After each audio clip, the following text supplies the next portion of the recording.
Daniel, if I may start with you, are you surprised that a new threat has been issued by Pannun, or it's just the routine now? After every few days, he issues a threat, and a violent threat. There can be no threat more violent than this, that he's asking people that he will disrupt proceedings at a temple on particular dates. What can be more violent than this? Well, we'll find out after he gets away with this, because this is the way of extremism is when you do not stop them, they escalate and they keep going. Um, the current police philosophy in Canada is to de-police and to de-escalate and to ignore and push away, and not ever confront and solve problems. So you see what the Khalistanis are seeing, what the Islamists who are seeing, what the Khalistanis who are seeing, what the Antifa radicals can all get away with, and they're pushing and pushing and pushing. And they've already learned that if they go into a temple and start whacking people with sticks, um, Patrick Brown has their back, Peel Police has their back, the entire political establishment has their back, and will lie and obfuscate and do two sides. They won't say Khalistan. You could take a Khalistani flag, yell about Khalistan, go into a Hindu temple, and start whacking people. So this is a huge, like, you think of like an egotistic dominance type behavior. Think of that. And why is he using the phraseology? We're going to shake the foundations of Ayodhya. Does it have anything to do with Canada? Is that anything to do with Khalistan? Or is that the concept of Hinduism, right? Is that Right. we're going to go deep into Hindu spirituality and threaten the foundations of Hinduism and then attack your temples, right? So we can get more and more and more and more and more bold, because this is a man who can get on his little, studio there in his basement and, threaten international air travel and get completely away with it. So why wouldn't he go and start threatening temples? And, he's trying to make it. He's using Canada and America as a base to wage war against India. And why wouldn't he, say, okay, anywhere where the Indian government has any type of function whatsoever, I call for violence, go and attack them, because Right. everything he does, we give into.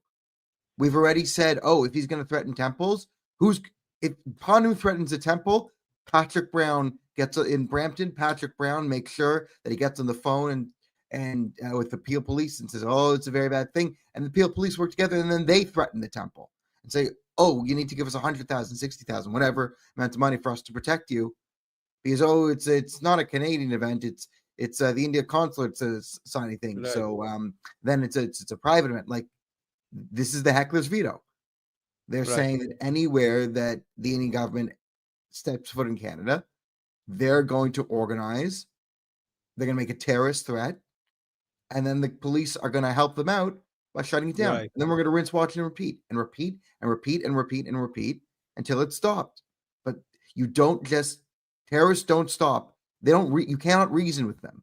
Panun is not a Right. reasonable person. You cannot reason. You cannot say, well, Panun, if we just talk with them, and maybe the certificates aren't done in a Monder and they're done in a community center, and we're don't advertise much, do you think that would be a happy compromise and you would tone down the rhetoric? Listen, when you're talking to Panun, he's going to say, yes, of course, do that. And then you're going to attack the Hindu community for him. And then he's going to get more Yeah. radical. And he's going to do Right. something crazy. And Called and and lying. and there has been an attack on a aeroplane in the past. A flight, a Kanishka bombing has taken place, and he still goes about making those threats. And as we were pointing out, that the system protects these people, the system seems to be defend them, and that's why they get so emboldened. Now, you spoke about the police. One police officer was recently seen siding with the Khalistani protesters when they were beating up worshippers at a temple. We spoke about this, Donald Best, last time when you came on our show. He was suspended. Do you think that it has set an example, or nothing seems to have changed on the ground? As you know, and I criticize both Hindus and Sikhs, and I criticized that officer, but mostly I criticized the police and the politicians for not adhering to the rule of law. The rule of law, of course, is that everybody's treated equally. Everybody has to obey the law, and if they disobey the law, they should be brought to account for that, depending on what law they've broken. Now, in Canada, the Criminal Code, Section 176, clearly protects religious places of worship. Whether or not there's worship going on there, or whether there's a meeting going on or a social meeting, it's all covered under Section 176. But we saw in the original episode when the Sikh extremists, the Khalistanis, including that police officer off duty waving that flag, and they attacked that temple, and they were not charged. They were not taken away. That law was not enforced. Then we saw a retaliatory attack when Hindus got together, and some of them were saying, kill the Sikhs. This is in Canada. This is incredible. And they marched to the Sikh place of worship, and they were stopped. But this was a retaliation. I wrote an article that had the police done the right thing at the first, I think it would have nipped that retaliatory attack or protest, whatever you want to call it, in the bud. Because I think that the Hindu community would have said, okay, the police are looking after this. But the police aren't looking after this. The police have constantly come down on the side of this side or that side, whatever it is. Black Lives Matter, the Antifa attacks, this latest by the Khalistanis. The police seem to take sides. And this just exacerbates any situation, because if Canadians cannot depend upon our police, well, then who are we to depend upon? So I wrote that article, and immediately the Peel chief of police blocked me on X. Blocked you? Yes, Right. he blocked me on X. And I had reached out to their media people, and I had been talking with them and received all sorts of information from them. But now I am blocked. So, just for our viewers, that Donald Best is a former police officer. When that temple attack happened, there were videos that surfaced, and in one of the videos, there was one person, Harinder Sohi, who was seen siding with the protesters while they were beating up the worshippers. He asked some questions to the police. He gave a list of questions to them. They gave answers to him. They told him, yes, this man belongs to the police force, and investigation is underway. The person was suspended. Now, he's been insisting on the policing, on the right method of policing. But what has happened? The police chief has now blocked him on X. Right, Donald Best? That's right, and the media relations don't respond to me. So because as a journalist, because that's what I do now, I used to be a police officer, a sergeant, but as a journalist, I've written a few articles that are critical of the Peel Police. So now they won't have anything to do with me. No, Oh, well. why is it happening? Is it lack of professionalism? Is it that they are following a particular direction that's been given to them? What is the reason? Because generally police will try and de-escalate the situation. Why do they escalate by siding with one group or the other group? I think it's because policing, law enforcement, has become political in Canada. Don't forget, we had thousands of people peacefully go to Ottawa in February of 2022, protesting against the lockdowns, for the COVID lockdowns, against the injections, and against rules that prevented us from traveling from one province or going from city to city, which were unconstitutional. So the people went there, and what happened? They were trampled, they were hit, they were arrested, their bank accounts were frozen with no legal authority to do that. The police just took all their assets, froze their bank accounts, they lost their insurance, they lost their mortgage, and families were destroyed. That was the police acting like political thugs. And it's just incredible, because in Canada, This has not been the way things have been. It's not the way things are supposed to be. But now, in every situation, it seems that we have politics interfering with law enforcement, fair law enforcement, and we have people in charge of police who are acting politically. And I believe this is what we have in the case with Peel Region, because clearly the Khalistani separatists all across Canada at all levels of government have had undue influence. They're only a very tiny part of the population. And yet, as many people have reached out to me, they've told me that in their riding, when they go to a provincial or a federal election, every candidate for every party will be a Sikh. Now that happens when communities enclave, when instead of spreading out across Canada, they go to one little community and they gain political power in it. And that's part of the situation here too. It's a complex situation. But the one Absolutely. thing that should not be happening is the police should not be taking sides and protecting terrorists. And when that incident happened, before that also that police officer had taken part in another demonstration. Perhaps if those videos were not released or they would not have surfaced, no action would have been taken against them, because there was no choice. Once those videos were out, some action had to be taken against that police officer.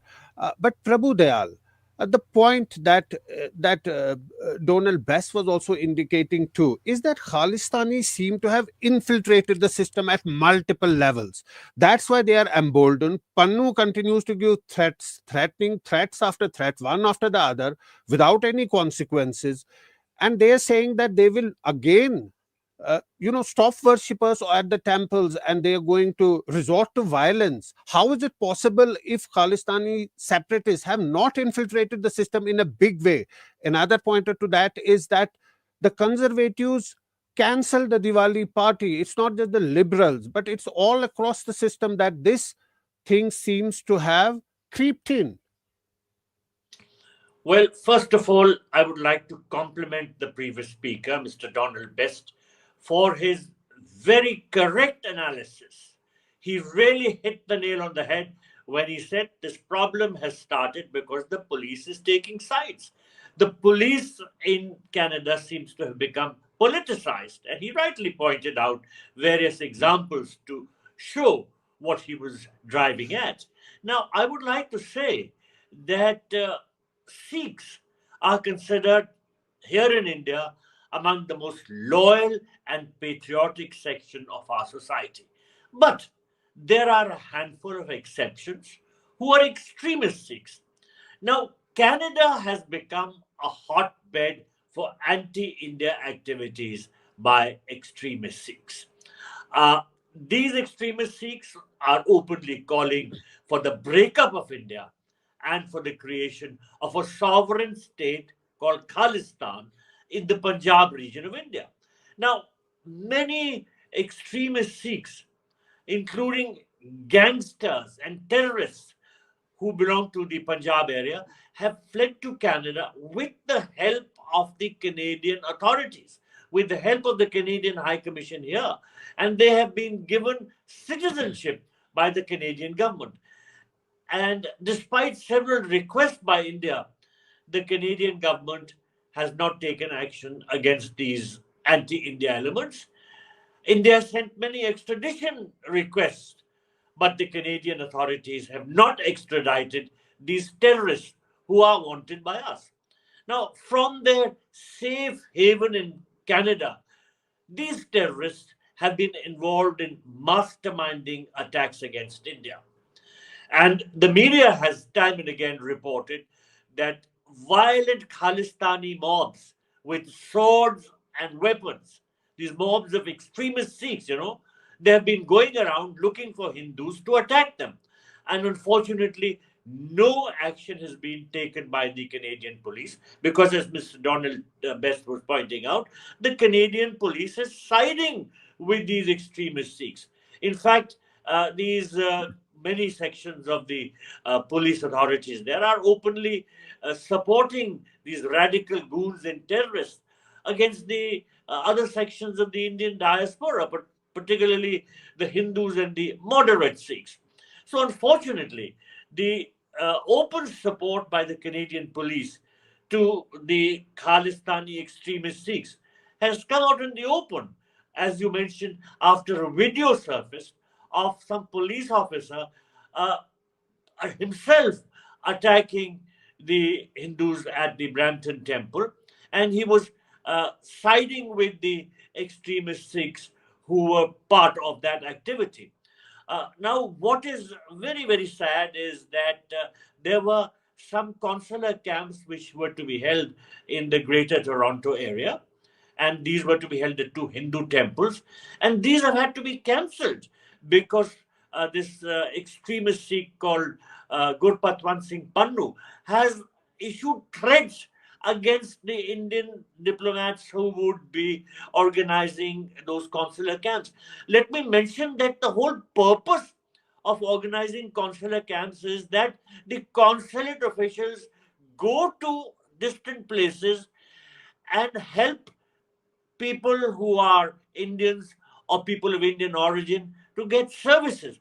Now, let me mention that in the month of November, retired Indian government officials, including those from the army, are required to give life certificates. That is to say, certificates showing that they are alive so that their pension can be continued. Now, the main purpose of these consular camps was to issue these life certificates. So these consulate officials were reaching out to the community. Many of those people in the community are now Canadian citizens, but they were reaching out to them so that they could give them life certificates and those persons could continue to get their pensions. This was an act which was meant to help those people who are living in that area. But by threatening to attack these temples when the consular camps were being held, Gurpatwant Singh Pannu has harmed the people who were going to be held. And of course, he has created further problems in India's relations with Canada because the impression is becoming stronger that the Canadian authorities, particularly the Canadian police, is siding with these extremist Sikhs.